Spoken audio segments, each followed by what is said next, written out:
మంచిర్యాల జిల్లా TNGO housing society అక్రమాలకు నిలయంగా మారింది. సీరియల్ ప్రకారం ఇంటి స్థలాలు కేటాయించకుండా ఇష్టారాజ్యంగా కేటాయిస్తూ డెవలప్మెంట్ పేరుతో లక్షల రూపాయలు దండుకున్నారనే ఆరోపణలు వెల్లువెత్తుతున్నాయి.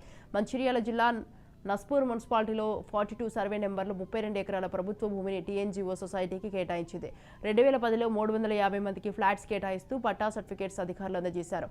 ఈ భూమిని ప్రభుత్వం గతంలో తమకు అసైన్ చేసిందని నస్పూర్ గ్రామానికి కొందరు వ్యక్తులు కోర్టును ఆశ్రయించారు. కోర్టు విచారణ అనంతరం ఇందులో 9 ఎకరాలకు కోర్టు నుండి క్లియరెన్స్ రావడంతో టీఎన్జీఓ సొసైటీ ఆ భూమిని స్వాధీనం చేసుకుంది. టీఎన్జీఓ సొసైటీ సభ్యులు 2010లో కేటాయించిన నంబర్ల ప్రకారం కాకుండా రీడిజైన్ పేరిట డబ్బులు తీసుకుని ఎక్కడ కావాలంటే అక్కడ ఫ్లాట్స్ కేటాయిస్తున్నారని పలువురు ఉద్యోగులు వాపోతున్నారు. ఒక్కో ఫ్లాట్కు డెవలప్మెంట్ ఛార్జీల పేరిట 1,00,000 ఎన్ఓసీ పేరిట 30,000 రూపాయలు వసూలు చేస్తున్నారని ఉద్యోగులు వాపోతున్నారు. సొసైటీ సభ్యులు బిల్డర్తో కుమ్మక్కై ఎవరైనా ఉద్యోగులకు కేటాయించబడిన ఫ్లాట్స్లో ఇల్లు కట్టుకోవడానికి వెళితే అడ్డుకుంటూ ఇల్లు కట్టడానికి వీల్లేదని బిల్డర్కు 5 లక్షల రూపాయలు చెల్లించి అగ్రిమెంట్ చేసుకుంటేనే ఫ్లాట్లో కేటాయిస్తామని బెదిరిస్తున్నారని ఆవేదన వ్యక్తం చేస్తున్నారు.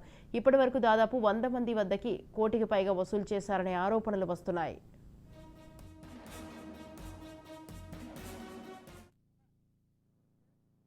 ఏంటంటే మీరు 5 లక్షలు కడితేనే ఇస్తామంటుండ్రు సార్. వాళ్ళు 5 లక్షలు మేము ఎన్ని తెచ్చి కడతాం సార్? రిటైర్డ్ అయ్యి 30 సంవత్సరాలు ఇన్ని సంవత్సరాలు అయిపోయింది. మెంబర్షిప్ పైసలు తీసుకున్నారు, పట్టాకు ఇచ్చినప్పుడు 10,000 తీసుకున్నారు, ఇవన్నీ తీసుకున్నారు సార్. మెంబర్షిప్ పైసలు అవి వేరే, పట్టా 10,000 ఇస్తేనే పట్టా ఇస్తామన్నారు. 10,000 కట్టింది కూడా రసీదు ఉన్నది సార్. వాళ్ళు ఇయ్యాలగా నిన్న మొన్న వచ్చి వాళ్ళు యోధానులు అయిపోయి అంతా భూములు అమ్ముకొని అంత మెయిన్ రోడ్డుకు అమ్ముకొని అన్ని పైసలన్నీ వసూలు చేసుకొని ఎవరు పైసలు ఇస్తే వాళ్ళకు ఇచ్చేస్తున్నారు. వాళ్ళు ఇటువంటి బాడీని తీసేయాలి, సస్పెండ్ చేయాలి సార్. చేస్తేనే బాగుంటుంది. మళ్ళీ ఎంక్వైరీ కూడా మంచిగా ఎంక్వైరీ చేయాలి. కలెక్టర్ దగ్గర కూడా పోయినాం సార్. కలెక్టర్ దగ్గర పోతే కూడా ఏం లేదు, అది లేదు, ఇది లేదు అని కలెక్టర్ తప్పించుకున్నాడు. అన్ని కలెక్టర్ను కూడా ఇది చేయాలి సార్. మంచి ఎంక్వైరీ చేయాలి. కోఆపరేటివ్ ఆఫీసర్ కూడా మంచి ఎంక్వైరీ చేసి బిల్డింగ్ పట్టాలు ఎవరివి ఉన్నాయి, ఏం సంగతి, ఈ పట్టాలు లేని కూడా అందరూ బిల్డింగ్లు కట్టింది సార్ అంతా.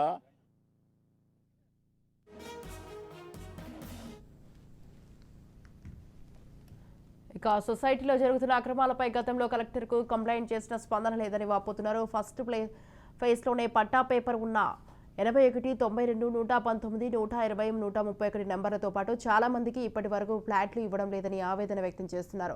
ఒరిజినల్ లిస్టులో బై నెంబర్స్ లేకుండా డబ్బులు ఇచ్చిన వారికి సొసైటీ వారు బై నెంబర్స్ కేటాయించి ఫ్లాట్స్ ఇస్తున్నారని, 2010లోనే ఫ్లాట్స్ కేటాయించబడి పట్టాలు ఉన్న తమకు మాత్రం ఫ్లాట్స్ కేటాయించడం లేదని మాజీ ఉద్యోగులు ఆవేదన వ్యక్తం చేస్తున్నారు. ఇక్కడి అధికారులకు ఎన్నిసార్లు ఫిర్యాదు చేసినా పట్టించుకోవడం లేదని, సీసీఎల్కు ఫిర్యాదు చేయడం జరిగిందని, దానితో జిల్లా కలెక్టర్ ప్రత్యేక విచారణ అధికారిని నియమించారని, నిష్పక్షపాతంగా విచారణ జరిపి పట్టాలు కలిగిన అర్హులైన తమకు న్యాయం జరిగేలా చూడాలని బాధితులు అధికారులను కోరుతున్నారు.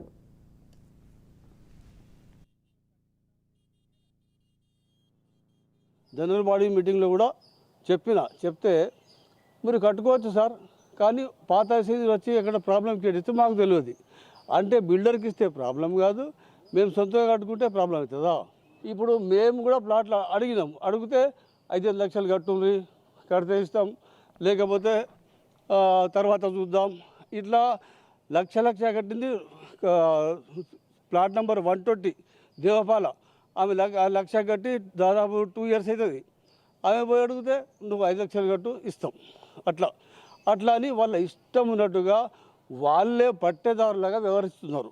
కాబట్టి దీని మీద మేము కలెక్టర్కు అడిగినాం. మార్చిలో ఇచ్చినాం, 4th మార్చ్కి ఇచ్చినా కానీ కలెక్టర్ ఏం చర్యలు తీసుకుంటున్నారు. మళ్ళీ వీళ్ళందరూ కలిసి గొడుపుడని చేసుకుంటారు.